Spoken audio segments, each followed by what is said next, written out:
ఎన్టీఆర్ ఫ్లెక్సీల తొలగింపుపై మండిపడ్డారు కళ్యాణ్ రామ్.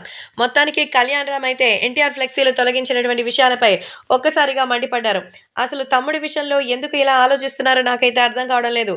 బాబాయ్ అంత మరి నిర్దాక్షిణ్యంగా వ్యవహరించాల్సినటువంటి పరిస్థితిని చూస్తుంటే చాలా బాధ అనిపిస్తోంది. సో తమ్ముడు ప్రతిసారి మీ గురించి ఎంతో గొప్పగా అనుకుంటారు. అనుకున్న ప్రతిసారి ఆయన ఇలాగే అవమానిస్తూ ఉంటారా అంటూ చెప్తున్నారు. కాబట్టే తాజాగా మరిప్పుడు సోషల్ మీడియాలో వినిపిస్తున్న కథనాల మేరకు నేను అక్కడి నుంచి వచ్చి వెళ్ళాను. తర్వాత జరిగిన పరిస్థితుల గురించి చూస్తుంటే నిజంగానే చాలా బాధ అనిపిస్తోంది. అసలు ఎందుకు ఇలా ఒకరికొకరు ఇలా నెగెటివ్‌గా అనుకుంటారో నాకైతే అసలు అర్థం కావడం లేదు. ముఖ్యంగా బాబాయ్ విషయంలో ఒక్కటే చెప్తున్నా.